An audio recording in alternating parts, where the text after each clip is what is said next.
here on my table, I'm going to fill this in. Make sure my line's not too big. I'm going to fill this in with the number 8. Okay, now it says there 0 is 3. It's because I don't show you a picture of figure 0, I put it in for you. And there's a square there, ignore that square, I just put in the wrong number, so I had to cover it up and write in the correct number. So to kind of ignore that square, it has nothing to do with anything, it's just a covering up. I'm going to click on again and write in figure 2 and figure 3. So let's count on figure 2. 1, 2, 3, 4, 5, 6, 7, 8, 9, 10, 11, 12, 13. So that's 13. Figure 3 is 1, 2, 3, 4, 5, 6, 7, 8, 9, 10, 11, 12, 13, 14, 15, 16, 17, 18. Okay, so I'm going to drop this down. I'm going to write in what I just counted. Figure 2 was 13. Figure 3 was 18. See now if you can find the pattern for the output. What are you counting up by each time? See if you can find that. The next two numbers, fill those in. 5. Yes, yes, good job, you guys. Yes, we're counting up by 5. Excellent work. So go ahead, and that's going to help you. Always remember, what you count up by helps you with your rule. It's not the rule, but it helps you with your rule. Over here, this color so you can see better. So we are counting up by 5. So if I add 5, I get 23 and 28. Then I start plotting them over here. So the Y, you don't have to write number of dots. You could just put dots here for your labeling. And then along the bottom is the figure number. So if I'm at figure 0, I would put a dot on where it says 3, because there'd be 3 dots in figure 0. And then figure 1 has 8, so I put a dot there. So I'm going to give you several minutes here to work through this problem.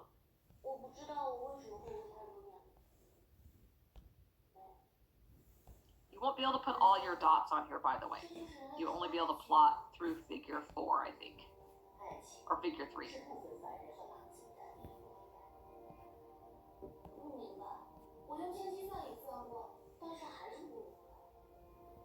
And then you're going to run out of room, which is fine, because you already have 4 dots, and that's plenty of dots on your graph.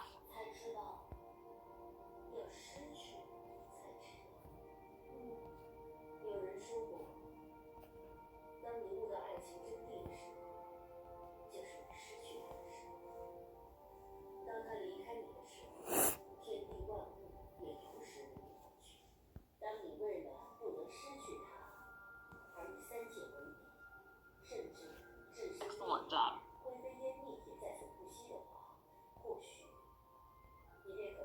I'm kind of confused about the graphing.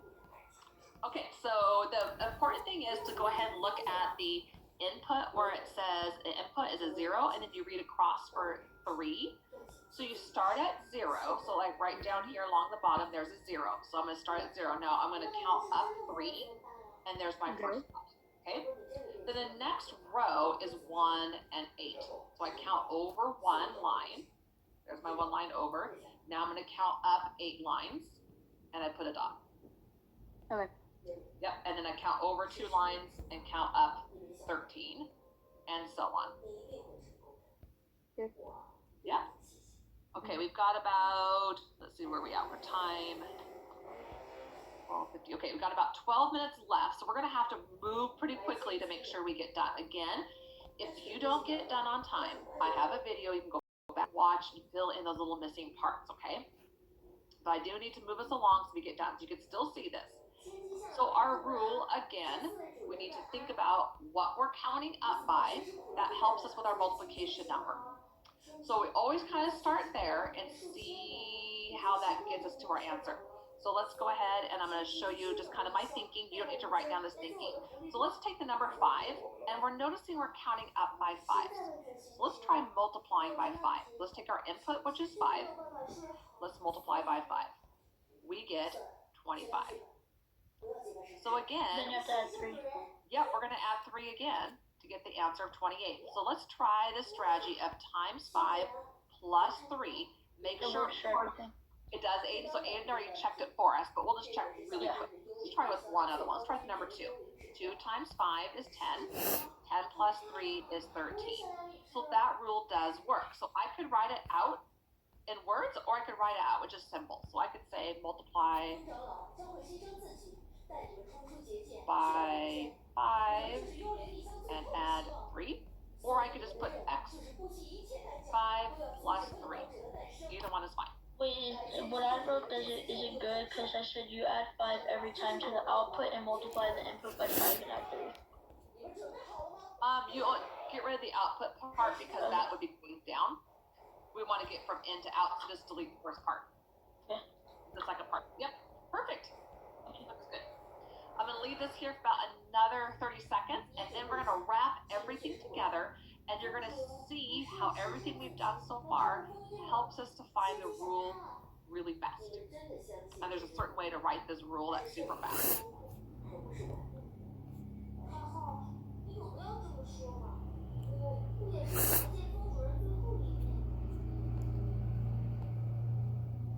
Okay, good. If you don't quite complete the graph, you can always go back later and finish those. Our really important thing we're trying to do is we're going to see the rule in 3 places. We're going to see the rule in the situation, in the table, and the graph. So if I were to give you a table, you could write the rule. If I were to give you a situation, you could write the rule. Or if I were to give you a graph, you could write the rule. You could write it from either one of those 3 things. So I'm going to click the check button here. We're going to come back and look at this in a minute. But we're going to move on here to question 4. Question 4 simply says, did you make sure you've got a straight line? If your line wasn't straight in your graphs, you need to go back and fix them. If you've got a curvy, wavy line, you put a dot in the wrong spot. It's really important. These are all function rules. They all absolutely have to have a straight line through the numbers. Otherwise, you put the dots in the wrong place. Okay? So simply, you're saying yes if you have it done. If you have it no, go back and finish it later. Let's move on to number 5. We're going to learn a new word today. 2 new words today. Number 1, we're going to learn what's called a start value. To write our rule, we need to find a start value. In other words, where does our graph start? So if I look at the graph, where does it start? Where in my situation do I start with? What number do I start with? And in my input table, on my table, what number am I starting with? If x is 0, what number am I starting with on the output? Okay, that's my start value. So think of it like this in a real life situation. If I went to an arcade and I paid to enter the arcade, that's my starting fee. And then I would pay for every game I would play. Okay? Or did I start my situation with some money and then I added to my money? Or did I start with some money and then I started subtracting from that? That's simply called the start value. What did you start with? Okay? So let's go ahead and find what we started with in each of our 3 situations. And we can find that number in a situation, in the table, or the graph. So we're going to write the situation first. So we're going to write a number 1, hashtag 1, equals. So now we're going to go find out what is our start value of number 1, and then we'll find it for number 2 and number 3. So let's go back up and look at situation number 1.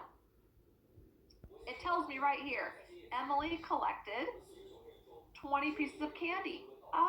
So we started with 20. If I look at my table right here, if I'm at 0, I start with 20.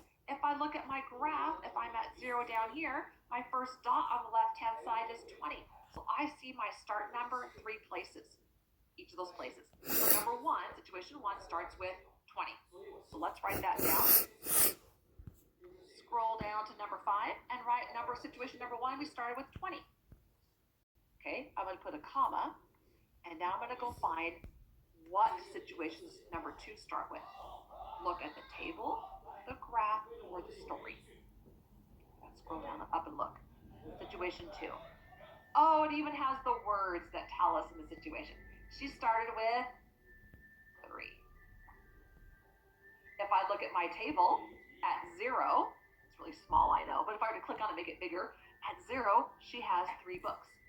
If I look at my graph, my first dot is on the 3. Okay, so she starts with 3 for situation number 2. Now, what about situation number 3? We don't really have a story because it's a figure, and I don't show you figure 0, so we don't know it from the figure, but we can look at our table.